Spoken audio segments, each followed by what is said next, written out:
ഞാൻ 1.5 മിനിറ്റ് കൊണ്ട് എന്താ സംഭവം നടന്നത് എന്നുള്ളത് ചുരുക്കി ഞാനൊന്ന് പറയാം.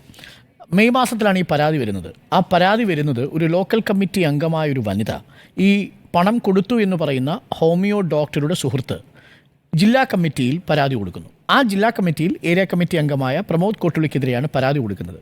പക്ഷേ തിരഞ്ഞെടുപ്പിൻ്റെ സമയമാകുന്നതുകൊണ്ട് ആ ഘട്ടത്തിൽ ആ പരാതി ജാഗ്രതയോടുകൂടി തന്നെ കൈകാര്യം ചെയ്യുന്നതിൽ ജില്ലാ കമ്മിറ്റിക്ക് വീഴ്ച പറ്റുന്നു. ആ പരാതി ജില്ലാ കമ്മിറ്റി സീരിയസ് ആയിട്ട് എടുക്കുന്നില്ല. അതിനെ തുടർന്ന് ഈ ഹോമിയോ ഡോക്ടറുടെ ഭർത്താവെന്ന് പറയുന്ന ഒരു വ്യവസായി, ഒരു ബിസിനസ്സുകാരൻ ഇത് സംസ്ഥാന കമ്മിറ്റിക്ക് അറിയിക്കുന്നു.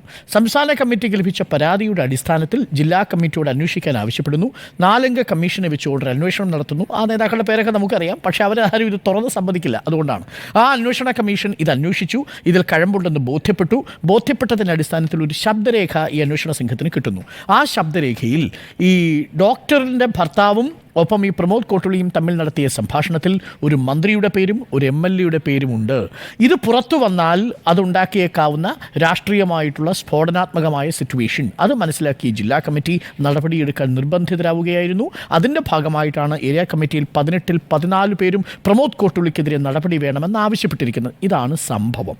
ഇനി ഇതിന് പിന്നിൽ ഒരുപാട് പശ്ചാത്തലങ്ങളുണ്ട്. അതിൻ്റെ പേരിലുള്ള കോക്കസ് ഗ്രൂപ്പുകൾ പല രീതിയിൽ പ്രവർത്തിച്ചിട്ടുണ്ട് എന്നുള്ളതാണ്. അതൊക്കെ ഇനി തെളിയിക്കപ്പെടേണ്ട കാര്യങ്ങളാണ്. പക്ഷേ റിയൽ എസ്റ്റേറ്റ് എന്നുള്ളത് ഒരു മാഫിയ പോലെ കോഴിക്കോട് ജില്ലയിൽ മാത്രമല്ല കേരളത്തിലെ എല്ലാ ജില്ലകളിലും CPM-ലടക്കം വലിയ രീതിയിൽ ആഴത്തിൽ സ്വാധീനമുള്ള ശക്തിയായി കഴിഞ്ഞിരിക്കുന്നു. നമ്മളൊരു കാലത്ത് പറയുമായിരുന്നു കേരളത്തിലുള്ള വികസന പ്രവർത്തനങ്ങളെല്ലാം ചില മന്ത്രിമാരുടെ നിയന്ത്രണത്തിലുള്ള റിയൽ എസ്റ്റേറ്റ് മാഫിയാണ് നിയന്ത്രിക്കുന്നത്. അവർ നിശ്ചയിക്കുന്നിടത്തേക്ക് ഹൈവേ വരുന്നു, അവർ നിശ്ചയിക്കുന്ന സ്ഥലത്ത് ടെക്നോ പാർക്കുകളും ഇൻഫോ പാർക്കുകളും വരുന്നു. അതുകൊണ്ട് തന്നെ ആ ബെൽറ്റുകളെല്ലാം ഇവരുടെ സ്വാധീന വലയത്തിലാണെന്ന് പറയുമായിരുന്നു. അന്ന് UDF-നെ കുറിച്ച് പറഞ്ഞ ആക്ഷേപമാണ് ഇന്നത് കോഴിക്കോടെങ്കിലും ചുരുങ്ങിയത് LDF-നെ കുറിച്ച് അതിൽ CPM-നെ കുറിച്ച് ആക്ഷേപമായിട്ട് ഉയർത്തപ്പെടുന്നുണ്ട്. കാരണം മുതിർന്ന നേതാക്കൾക്കുള്ള റിയൽ എസ്റ്റേറ്റ് മാഫിയുമായുള്ള ബന്ധമാണ്. ഞാൻ മനസ്സിലാക്കിയിടത്തോളം കോഴിക്കോട് ഒരു പരസ്യ കമ്പനിയെ നിലനിർത്തിക്കൊണ്ട് തന്നെ ഈ പറയുന്ന വിവാദം നേരത്തെ തന്നെ പാർട്ടിയിലുണ്ട് എന്നുള്ളതാണ്. ആ കമ്പനിയുമായി ബന്ധപ്പെട്ടുള്ള ചില കരാറുകളും ചില ഡിസ്പ്ലേ ബോർഡുകളും ഇതിൻ്റെ ഭാഗമായി തന്നെ ചർച്ചയാവുകയും പലതവണ ആ വിഷയം ഉയർന്നു വരികയും ചെയ്തു. പക്ഷേ ഇതൊന്നും എന്തുകൊണ്ടാണ് പാർട്ടി ഗൗരവമായി എടുക്കാത്തതെന്നാണ് എനിക്ക് മനസ്സിലാക്കാത്തത്. ഇനി എൻ്റെ ടേക്ക് ഇതിൽ പറഞ്ഞാൽ തീർച്ചയായിട്ടും പാർട്ടി ഇതിൽ കൈകഴുകാൻ ശ്രമിക്കുന്നു എന്നുള്ളതാണ്. അതിൽ എൻ്റെ ഒരു പരാതി എന്ന് പറയുന്നത്, എൻ്റെ ഒരു വിമർശനം എന്ന് പറയുന്നത് പാർട്ടിയുടെ മാർക്സിസ്റ്റ് ലെനിനിസ്റ്റ് സംഘടനാ രീതി അത് ഉൾപാർട്ടി ജനാധിപത്യം പുറത്തിട്ട് അലക്കാനുള്ളതല്ല, സമ്മതിക്കുന്നു.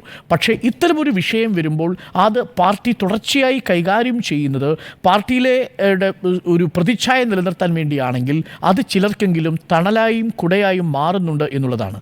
അതുകൊണ്ട് ഇത്തരം വിഷയങ്ങളെ നിയമനീതിന്യായ വ്യവസ്ഥയുടെ ഭാഗമാക്കി മാറ്റുക എന്നതാണ് ആവശ്യം. പക്ഷേ അത് പാർട്ടിയുടെ ഉൾപാർട്ടി ജനാധിപത്യത്തിൻ്റെ മാർക്സിസ്റ്റ് ലെനിനിസ്റ്റ് സംഘടന രീതി അനുവദിക്കുന്നില്ല. പാർട്ടിക്ക് ഒരു പരാതി വന്നാൽ പാർട്ടിയാണത് കൈകാര്യം ചെയ്യുക, പാർട്ടിയാണത് തീരുമാനിക്കുക എന്നുള്ളതാണ്. അതുകൊണ്ടാണ് നമ്മൾ പലപ്പോഴും പാർട്ടി കോടതി എന്നൊരു വിശേഷണം ഈ പാർട്ടിക്ക് കൊടുക്കുന്നത്. പക്ഷേ ഇതിൻ്റെ തണലിൽ ഈ അവതാരങ്ങൾ രക്ഷപ്പെട്ടു പോകുന്നു എന്നതാണ് നമ്മൾ കാണാറുള്ളത്. അത് പ്രത്യേകിച്ച് ഗുരുതരമായ സ്ത്രീപീഡന വിഷയമാണെങ്കിലും ശരി, കോഴ വിഷയമാണെങ്കിലും ശരി, അത് പാർട്ടിയുടെ സംഘടനയ്ക്കുള്ളിൽ നിന്ന് കൈകാര്യം ചെയ്യുമ്പോൾ സംഭവിക്കുന്നൊരു അപജയം അതൊരു വളമായി മാറുന്നു എന്നുള്ളതാണ്. അതൊരു തുടർച്ചയായി മാറുന്നു, അതൊരു കീഴ്വഴക്കമായി മാറുന്നു, അതിൽ ചില അവതാരങ്ങൾ രക്ഷപ്പെട്ടു പോകുന്നു എന്നുള്ളതാണ്. ഒറ്റ വാചകത്തിൽ ഞാൻ അവസാനിപ്പിക്കാം. കോഴിക്കോടിൻ്റെ കാര്യത്തിൻ്റെ പശ്ചാത്തലത്തിൽ ഞാൻ പറയുന്നു, നിങ്ങൾ സഞ്ചരിക്കുന്ന വാഹനം, നിങ്ങൾ താമസിക്കുന്ന ഹോട്ടൽ, നിങ്ങൾ കഴിക്കുന്ന ഭക്ഷണം, നിങ്ങൾ നിരന്തരം ഇടപഴകുന്ന മനുഷ്യർ, ഇതൊക്കെ നിങ്ങളുടെ ഉള്ളിൽ നിന്ന് ഒരു മാർക്സിസ്റ്റുകാരനെയും ഒരു ഗാന്ധിയനെയും പുറത്താക്കാൻ പര്യാപ്തമാണ്. പ്രമോദ് കോട്ടുളിയെ പുറത്താക്കൂ ഇല്ലോ എന്ന് നിൽക്കട്ടെ, പക്ഷേ ഇവരുമായിട്ടൊക്കെ ബന്ധം സൂക്ഷിക്കുന്ന, ഇവരുടെ വാഹനത്തിൽ സഞ്ചരിക്കുന്ന രാഷ്ട്രീയ നേതാക്കളുടെ ശ്രദ്ധയിലേക്ക് നിങ്ങളിൽ നിന്ന് മാർക്സിസ്റ്റ് അല്ലെങ്കിൽ കമ്മ്യൂണിസ്റ്റ് എന്നുള്ളത് ഇറങ്ങിപ്പോകാൻ അധിക സമയമൊന്നും വേണ്ട എന്നത് മാത്രമേ എനിക്ക്.